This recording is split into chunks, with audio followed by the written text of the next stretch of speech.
Welcome to Advisory Insights Podcast, brought to you by Oberman Law Firm, a leading law firm serving clients across multiple industries and sectors on a local, regional, and national basis. And now, here's your host, Stuart Oberman. Welcome, everyone, to Oberman Law Firm Podcast.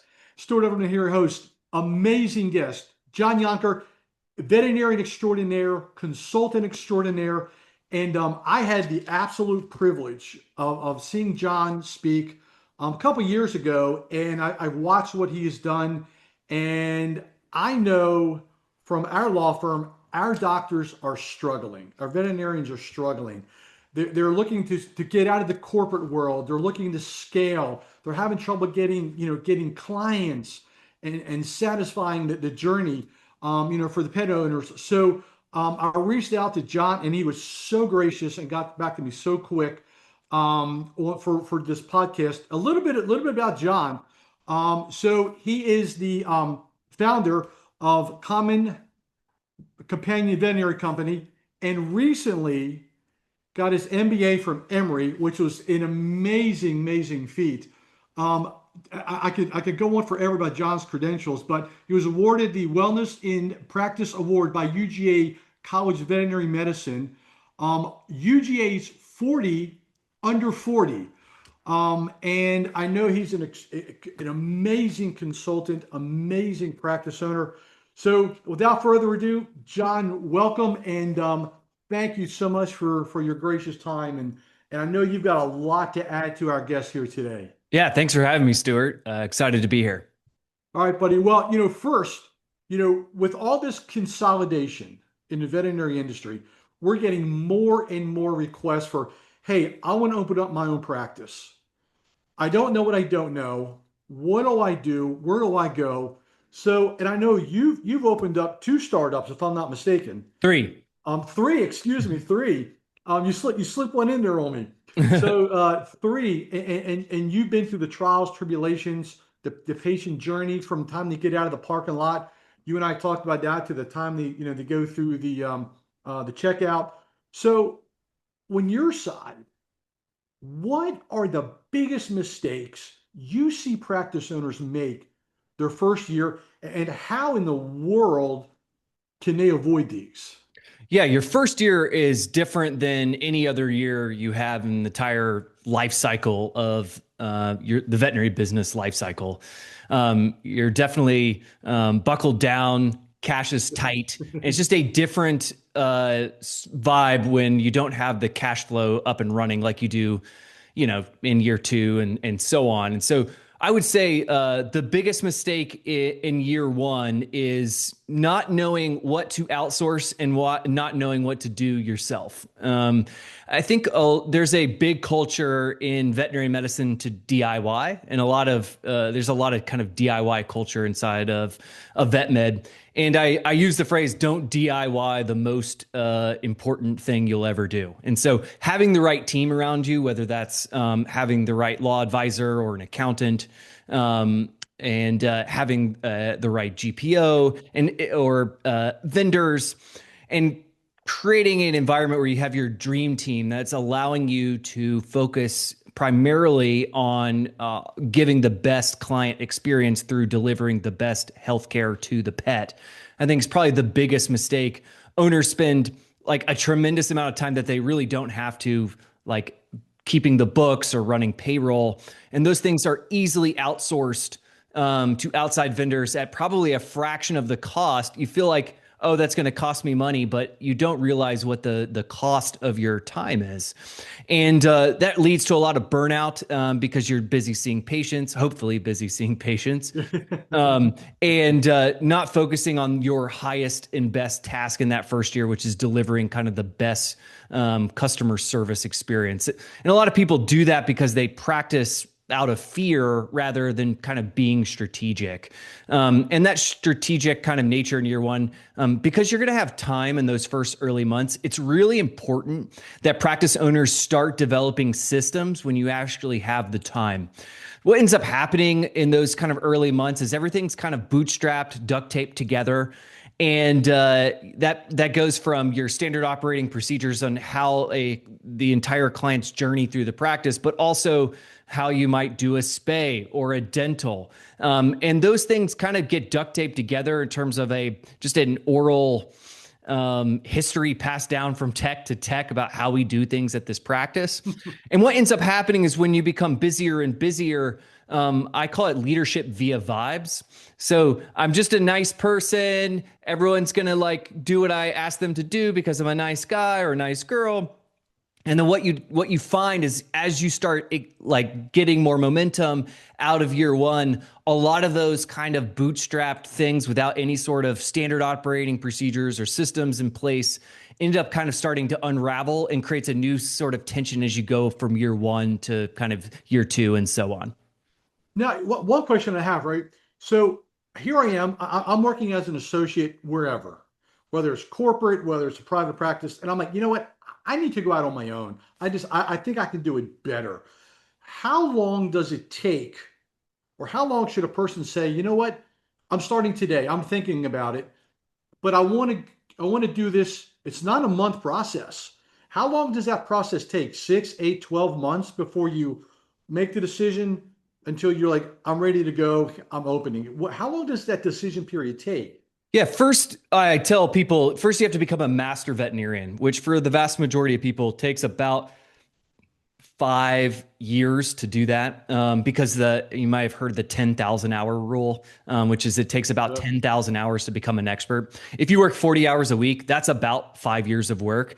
And so I tell people, focus on being a master veterinarian. And once you become a master veterinarian, you think, okay, I'm working for the man, I'm ready to start out on my own. Then it's probably more realistically somewhere around the 12 to 18 month time frame from ideation to actually opening doors. And that really, there's a lot of it depends. And so the first step typically for veterinarians who want to make that leap is to figure out, can I qualify for a loan? And so typically your first call is going to be for a banker. I highly recommend that veterinarians use a veterinary specific lender, not because they're paying me to say that, just because they actually have very specific tailored loans that are specific for veterinarians starting up. So they have interest only periods that help your cash flow. And that's a lot different than, say, a traditional SBA loan or a conventional loan that you might get from a bank down the street. And so once you understand how much you can afford, then that leads you to the next discussion, which is what I should look at, right? So we shouldn't be looking at places that we know we can't afford and don't have that kind of HGTV property virgin type experience where you get your hopes up, but then you can't afford it. And that process of finding a location might take like 1 week. It might take many months to find that location. And then you have to decide, am I going to rent or lease a space, or am I going to buy? Leasing versus buying, depending on where you live. If I live in the city, and so my cost of real estate is going to be significantly more expensive than, say, I was in a rural area. And some people in rural and maybe at the edge of suburban areas, they can have their cake and eat it too, where they can buy the land and also build out a vet practice. But the reason why I caution a lot of people to maybe consider first leasing is that the burden of debt. So it is incredibly cash or capital intensive to buy the real estate.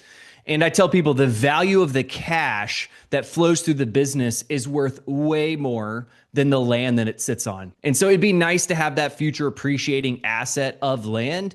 But I would tell you, maximizing the cash flow by having a smaller debt service is much more valuable. So once you find out, the lease, then you get into construction, which may vary wildly based on the scope of what you decided to do. But depending, at least build out is actually a lot faster because you're getting essentially a shell versus having to do ground up. A ground up construction is probably more like a year, whereas a lease build out might be somewhere in the order of 4 to 6 months. And so it's a fraction of time to get, and that speed to market is really important, especially if you're trying to do a model that you're trying to react to the current economic situation, whether you're doing like a concierge medicine or a low cost, high volume center, or a membership fee or urgent care, those type of things, getting to market as soon as possible so you don't miss kind of like an economic window,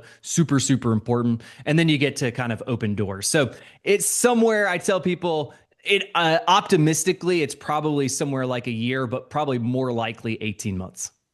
But when you said 10,000, I started sweating because I think that's how many pages I read in law school. So all of a sudden I got like this, my heart was beating fast and I got this, sweat. But so here it is. You're done with the honeymoon phase. You opened it up. The euphoria is gone. And next thing you know, you're trying to figure out, okay, so how do I grow my practice? And how do I make money? And one thing you mentioned, we talked last week, is the journey, the patient owner journey from the parking lot to the counter, which is fascinating. So what's the biggest areas that the doctors need to focus on to grow and make a profit? Right. There's a bit of a misnomer about marketing. When you hear the word marketing, oh, I need to do more marketing, a lot of people associate that actually with advertising. But I'll give you kind of an adage. Not all marketing, all advertising is marketing, but not all marketing is advertising. The analogy I'll give you is kind of like bourbon and whiskey, right? All bourbon is whiskey, but not all whiskey is bourbon. And so same thing with marketing. Marketing, if we were to give you the actual definition, it's that anything a company can do to stimulate demand. One of the things they can do is use paid advertising. But one of the things that cost you no money, but some effort, is to engage in a process of delivering excellent care for your pets and patients and clients, right? And how you do that, most people intuitive think they use the word kind of customer service, and a lot of people, when they think of customer service, they kind of think about maybe Chick-fil-A and the My Pleasure. The drive-throughs, that goes great, yes, right? Just being really nice and courteous for people. At a premium price point of a veterinarian, you go into a social scenario as a veterinarian. People ask you what they do, and you shudder because you have to tell them you're a veterinarian, and they're going to tell you one of two things. They're going to show you a picture of their dog, which you're like, great, a picture of a dog, or they're going to tell you about how expensive it was the last time they went to a veterinarian. And because of COVID or the pandemic, everyone went out and got puppies, and they were at home. They were noticing problems. So our pet population increased on top of people noticing problems. They come to the vet clinic, and we just didn't have enough slack in the system to accommodate that extra demand. Because of that excess demand, everyone was looking for vets. When everyone's out in the market looking for vets, wages for vets increase.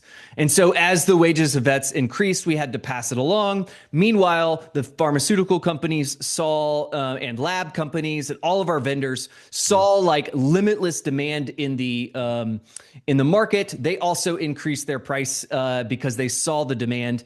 And then on the tail end of that, you have this runaway inflation that increased the price of everything, but even more so in veterinary medicine. I believe one statistic that veterinary inflation ran about 20% higher than the general CPI. Wow. And so significantly higher than, say, any other goods. And so what's happened to the general public is they say, wow, it was expensive to go to the vet prior, during the pandemic. It's not a new comment to hear, but it is now even more expensive. And what we're seeing, a latest statistic that came out that said 52% of US pet parents reported skipping or declining care due to cost.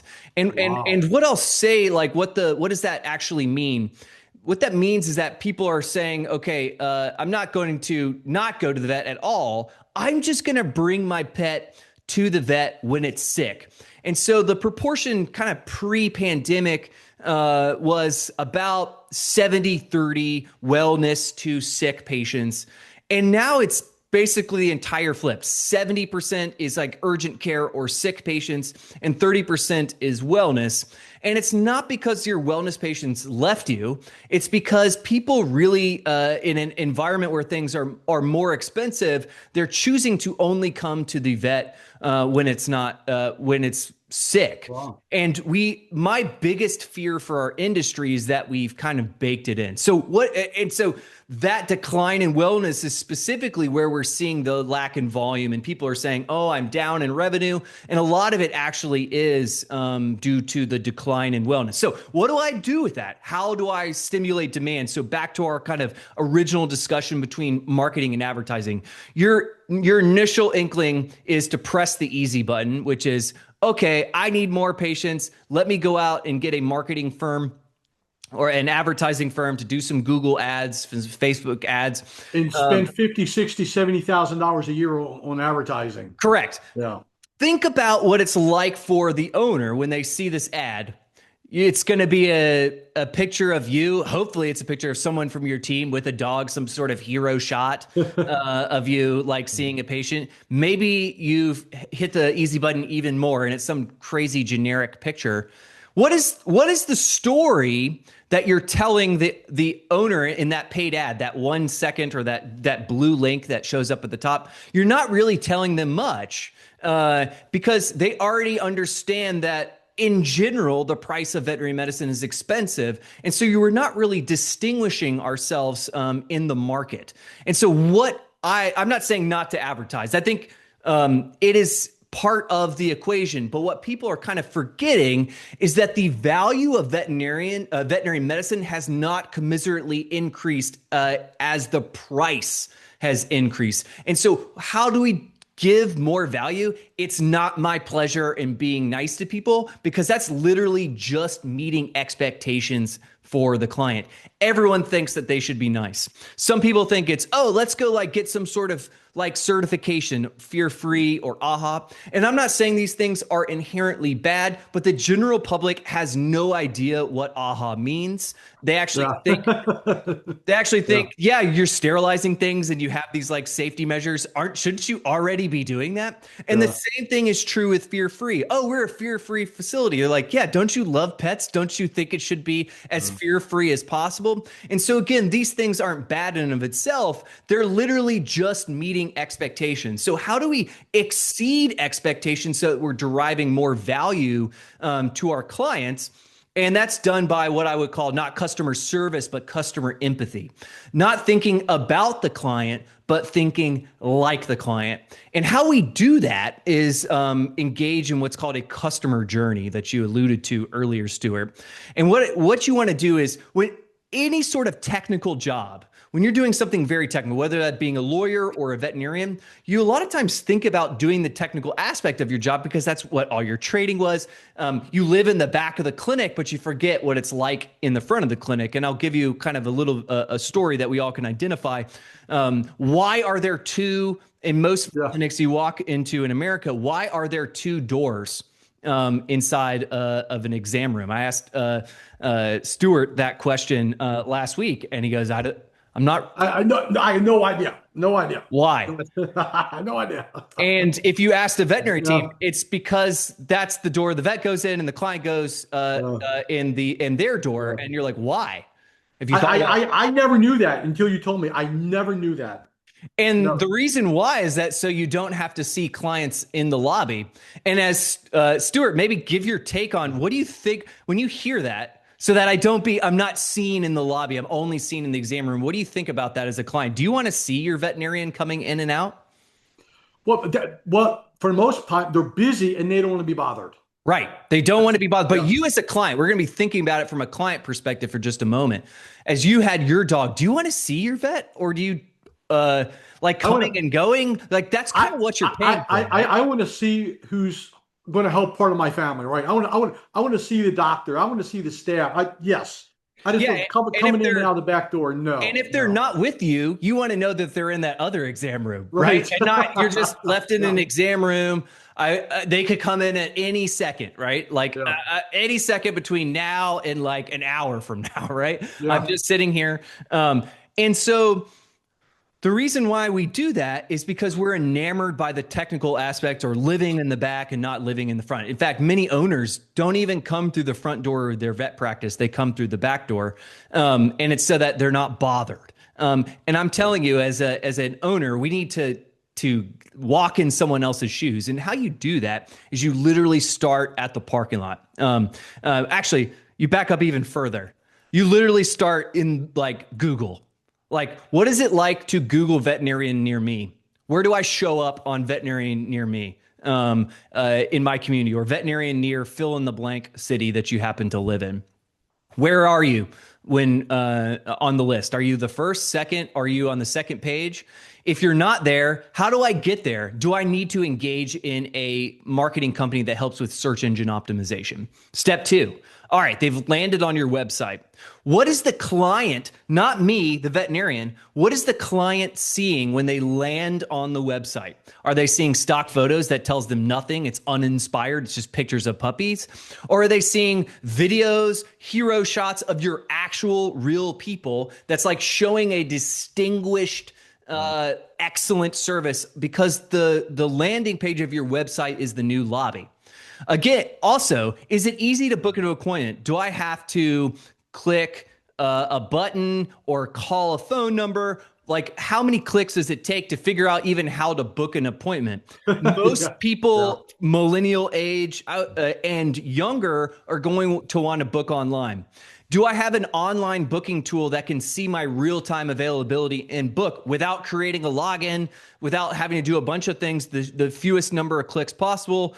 Or do they have to like send an email or request an appointment at a general time, and then you're passing messages back and forth and it only occurs during business hours? Like, think about what it'd be like. I can book an appointment to get a haircut without talking to anyone. Why can I do that for my veterinary practice? And so think about what it's like for that owner. Make that process as streamlined as possible. Okay, they booked an appointment. What does that first touch of communication look like on an email? Is it the standard template you got when you set up your email marketing thing? Or did you create like a 30-second one-time clip on YouTube of like what to expect it's like before you come, to prime the owner and give them signals that this is a distinguished, high quality organization? And you can do that whether that's a high volume, low cost, right? So now we're walking in the lobby. When they walk into the lobby, what are all the 5 senses? What am I seeing? What am I smelling? Am I seeing nice art on the walls, or am I seeing like payment is due prior to services? We pass along all the charges for credit cards to you. Look at this pharmaceutical ad. Like, what are they actually seeing? Yeah. Is it clean? What are they smelling? Does it smell like bleach? Does it smell like a cleaner? Or does it smell like a high-end hotel? I actually bought one of those like hotel. You go into a nice hotel, you walk in the lobby, and that smell, or like you go to Disney, right? And you're like, this smells are incredible. And it's because they're pumping that into the HVAC system. And so I had like a commercial scenting thing that would bring in the air. And it's a subconscious message that you're sending to the owner. So we have sight, smell, sound. Are they like hearing crazy barking dogs in the lobby because we're like making the owner run through the absolute gauntlet in the lobby?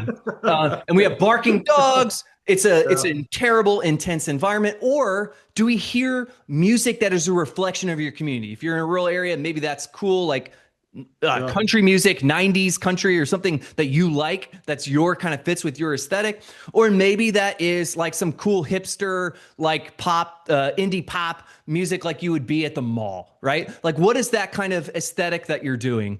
Touch.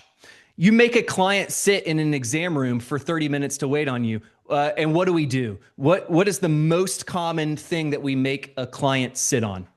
It's typically like a park bench, a bench that they sit A on, hard chair, yes. or a hard chair. Yeah. Why do we do that? Well, a lot of times these benches, because we have storage. Why do we need to store things in the exam room? Like, what are you storing in there? You're like, bags and other things for who? Because it makes it easier. Like, do we ask the client to stand up so you can reach underneath like some bench, or we make them sit on this uncomfortable bench? Why? Because we never sat in it ourselves. And so I would say, okay, get a chair. The chair needs to look nice. You need to sit in it for half an hour and understand how your bottom feels after sitting for half an hour. Because what do you think that client is going to do when you made them wait? They're not going to say, oh, this is an uncomfortable chair. They're going to be kind of grumpy. They're going to be wanting to get out of the environment. And when you like make a closing statement to deliver care to them, you haven't deposited the things of trust along the way. And the last people is taste, right? So we've kind of gone through all the senses. Taste. You can go to Costco and get literally like 60 cans of LaCroix for less than $1 a can and offer them a sparkling water, which is like really nice. You ever been to a nice retail experience? It's clean, it's nice, there's cool music, it smells good. They offer you a drink, and because you're going to get like a fancy suit, and you realize, oh my gosh, this is going to be expensive. However, they've deposited the things of trust along the way so that when they make a proposition on delivering care for their animal, they're more likely going to say yes. And so your compliance will increase, because if he cares enough about the chair that I sit on, he also, or she, cares enough about the spay that's going on, the care that's being delivered. And oh my gosh, they gave me a sparkling water. Can you believe this? I've never had an experience like this at a vet. I'm not only going to say yes, I'm going to tell my friends about this.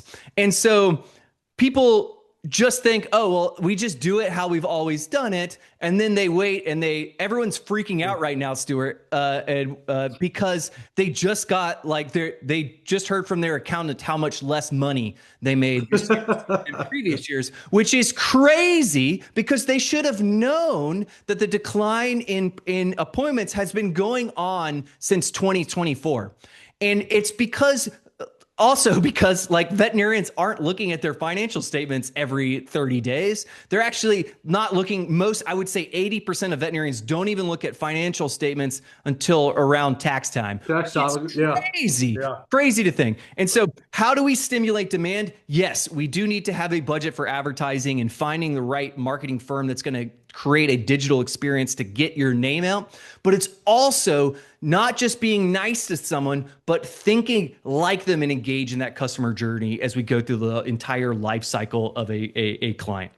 Well, I tell you now, after this, I'm going to my lobby. I'm just telling you right now, I'm going straight to my lobby, and I'm going to pick it apart, and what I'm going through all the 5 things.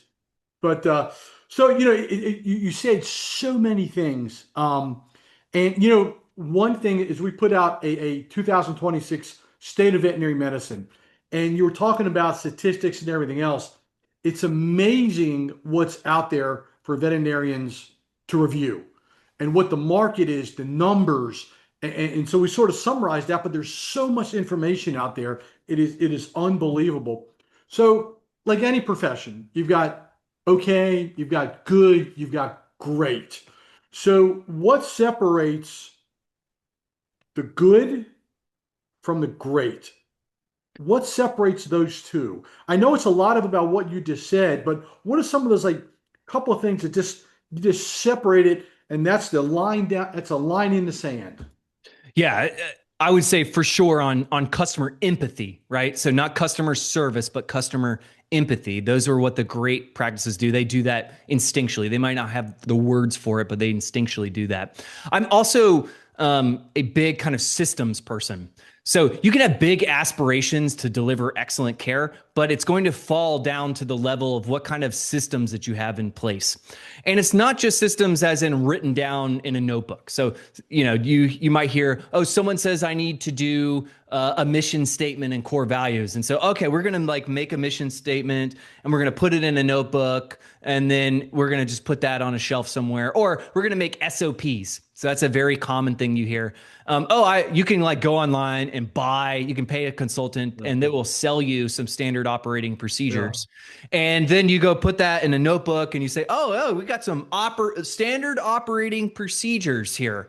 And look how great we got this like awesome consultant. And the problem is they just live in a notebook. And you feel like, the analogy I'll kind of give you of like kind of good to great is, you ever been to a really fancy like Michelin starred restaurant? My wife and I, we went to France last year and we went to like a 2 Michelin star. They only come in like 3. So like 1, 2, 3. You ever notice like in a very fancy restaurant that they reset the table between courses? You ever notice that? And if like you have a bread course, they're like crumbing like the tablecloth. They have a field day on my side of the fence. I'm just telling you right now for that. Yes.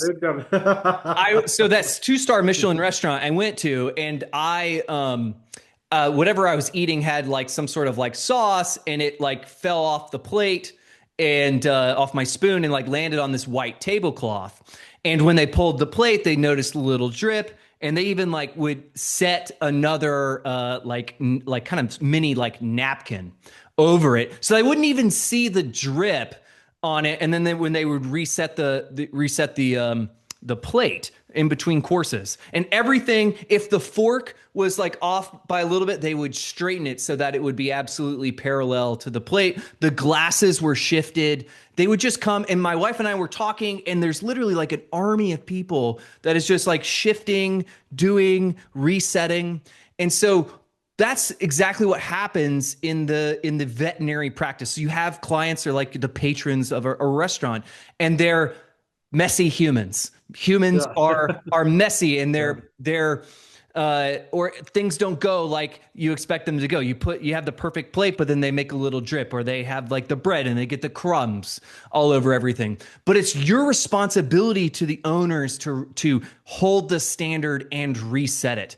And if you let the entire dinner go by without resetting, a whole year, right? A whole year of a vet clinic or a whole dinner go by, and you never reset it, the table will be a mess. Right?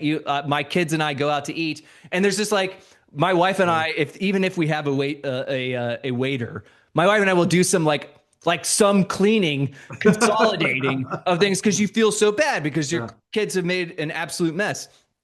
But you want to do small corrections over time, and that lives in everything. Financially, that means getting your P&L at the 15th of every single month to look at least a month back to see what we did financially. How can we improve that? Operationally, understanding that entire customer journey and making small steps, going a level beyond that after we figured out what it's like. How are we doing on compliance? Are we doing the right amount of heartworm tests, fecals, and heartworm prevention, dentals, you name it? And what are we doing in the exam room that's causing us not to kind of hit our goals? We talk about increasing, our revenue, and we're talking about it. A lot of that is through acquiring trying to buy new clients with advertising. But what we're not understanding is that we can it's a much easier and cheaper way to generate more revenue by increasing compliance, by focusing on things. How do we do that? We actually have regular rhythm staff meetings that advance like the level of care inside of your practice. And so it sounds like, oh my gosh, I can't believe he's saying all this. I'm saying just have a staff meeting that has an agenda that pushes the ball forward, having time and space to think about what that customer journey is. And I would also say for an owner, it's working yourself out of the job. So when this is not a quote that I came up with, but when you're working in your business, you're not working on your business. And so as a veterinarian, you think that your highest and best ordered thing is that I'm going to see this next patient. If I just see more patients, because I'm not looking at the financials, because I'm not thinking about compliance and increasing the level or standard of care, my only thing that I can do is just cram one more patient, two more patients into this day, see this walk in. And what I see a ton of owners do is that the profitability of their practice actually goes down over time, even though they might even be cramming more patients in. And it's because they're not thinking about these other things inside of that. And so they don't have like a practice manager who's doing the inventory or managing the hourly staff and doing these things. Your business is only as good as when you're not there, not when you're there. You might be throwing off a bunch of profit. You might be generating a lot of revenue, but if you can't go on vacation, you can't go to your kid's school event at 10 o'clock in the morning without being blown up on your phone. You haven't created the freedom that you wanted to do when you started to be a veterinary entrepreneur. You basically are just kind of chained to the business. And so that's what good to great vet clinics do. That's amazing. So you've got your finger on the pulse on a lot of things in the industry, a lot. And you've taken a really amazing step from COVID to now, and you've got practices that you have. So where do you see this pendulum going for the next 1 to 5 years? And I know it's so hard to predict, or even 1 to 3 years. Where do you see this movement at? It's so easy to sort of get caught in the day, but where's it going in the next 1 to 5 years? Tricky question. A lot of people are using the word vet recession, and a lot of that stems from the price increases outpacing what people's wages are. So it's more expensive to go to the vet than what as a client is receiving in terms of their wages. And that's the main driver of the decline in visits that we kind of walk through that whole journey. The price taking has to decline.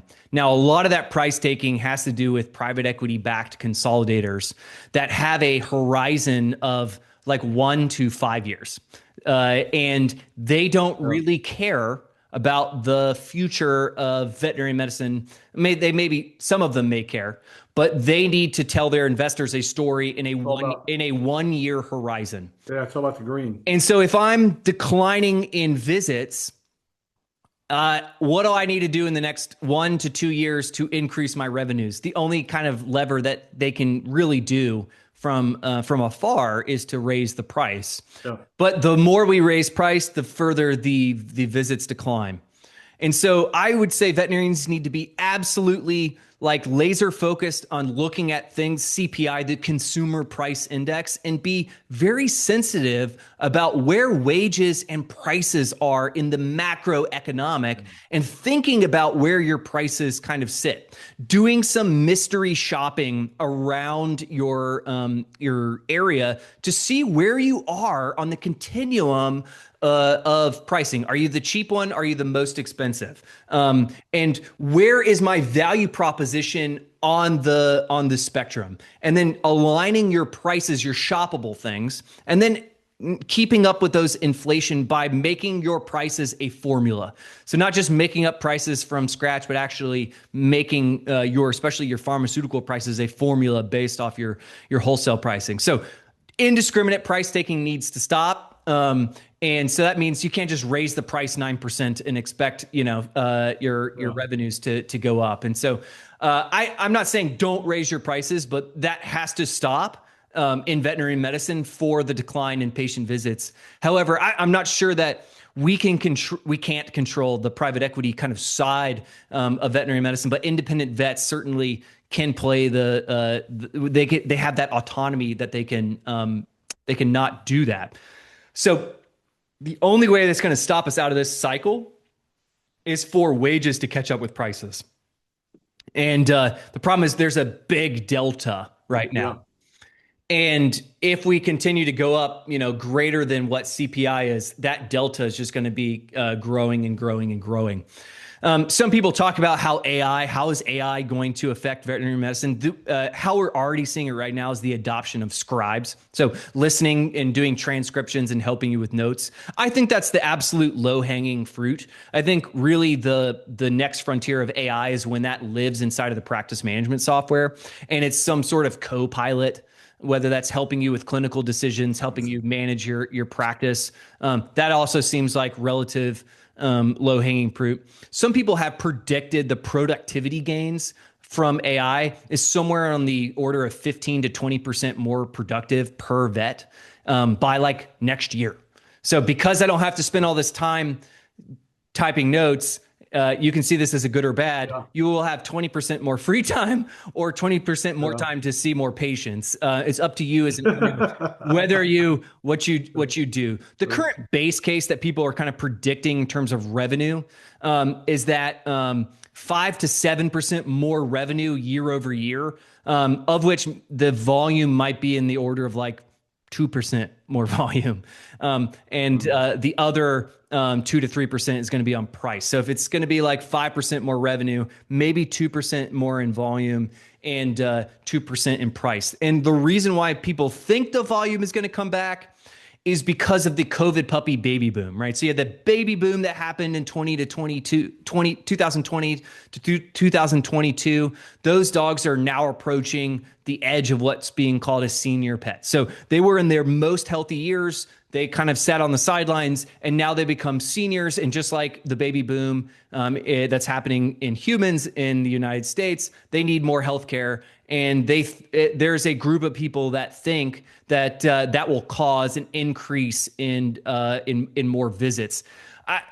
I don't know if that will happen or not. I do think if wellness continues to get hollowed out, any sort of increases that they might see because they're more sick will kind of be replaced by the wellness kind of going away. And so I think it is a really call to action for back to basics and being very strategic kind of on price.